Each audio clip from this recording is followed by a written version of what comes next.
And since we're such in a happy state of being in our new economy, I thought I might read a poem that I wrote some years ago, which I think I'll read again. It's called Recessionary Cycle Scribblings. Got the slip hasta...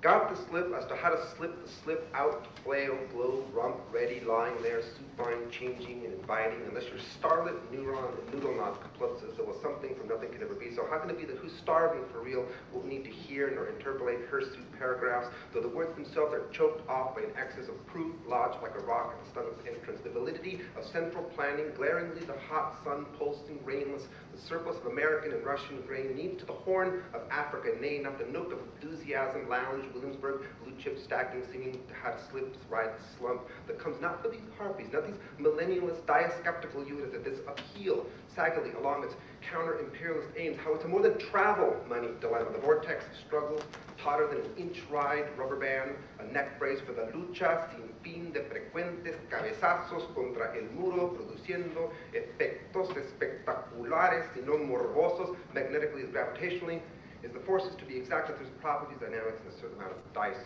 rolling. So that it's up to you who on every Monday morning moanings inside a galaxy, a black expanse, speckled by market signaling, so many twinkling phrases and constellations charted unemployment lines, except few are now looking, and it's humiliating on Tuesday morning brings the burning of the grinds, postings of every kind of pave, the rock bottom and well, once upon a yellow tiled, royal seeming Holland tunnel into the Isle of Love will make a doo-doo-doo. Humvee power the DJ table. Doo-doo-doo. Itself a column of air and a septic. Doo-doo-doo.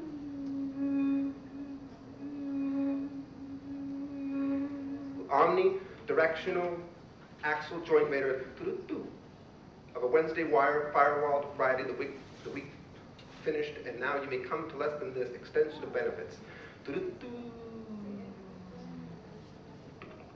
The rule of the emperor is that there's no pardon. The timidity of the rebellion shows the pardon, but itself co-manipulate the pardon with the asking portend a different weird. What's the poem-free-faced, trusty American have to say about it? Cruising the deck, looking for consumables, digithonging glimpsed, and because of this lust, this vain demonstration of wits, poets are not taken as serious as, say, porters in luxury multiple-unit mansions from the Upper East Side, the ones that look like giant window kings but made of search net for marble emerald types, sardonyx. At least the facade of the facility by such camaraderie. And how the hell, indeed, can a porter like a poet delivering linked tropes to your surveillance bedside? How are diplomats like laundromats on wheels washing whoever will drop the right amount and angling in of words over your lap? We are the Michelin Man. Who are you 200 years from now? A CD-ROM, burning glass speech, Atari, orange, retro, dork, ultra simplistic, hysterical Mickey, heaped onto the corporate logos all around, subliminal impulse, that's about the time, the poets drop a name of an antediluvian tech term as unanistic art jiggler acquaintance in this case who's as quickly healed as he or she needs to be on the job market, so as to make some sort of critical mass reception turn a shimmering pink with its spectacular. How troubled could it be? Therefore it appeared that from the towers of tankers in the bay still peered, that from a seaman's gaze the mansions from afar looked splashily concrete as a sea of salt water itself, the salt grains, chaotic ability to erode weird watermarks intact.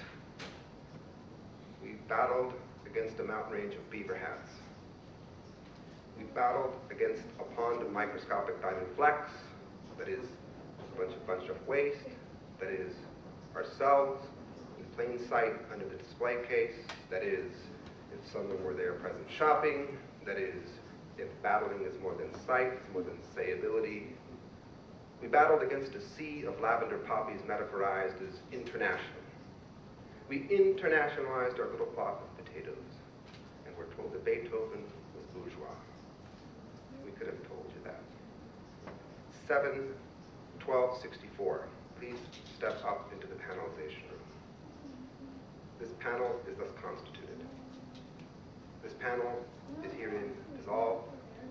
This is my proof of participation in my bag, my excuse for the next 4 years to wing it. I can't get over how he's up there owning up to him being up there somehow representative. I can't make it up how it's a he up there isn't for him owning up to him being up there somehow represented. Him up there owning up to him being up there somehow represented. I'm over it too. How is that? Him up there, per se, owning up to him, or defaulting, him being up there somehow represented. Y el último poema también va a ser en español, este se llama, un poema cortito de página y media, se llama Artifactual. I would ask you to keep it light, unsacred, not too bitter, with a hint of dry flower doubt in the all-believing nose. I would ask you to have a premonition of some end conditioned by the faint edges of time that color the chemical activity of every meaning moment. I would ask you to empower the period.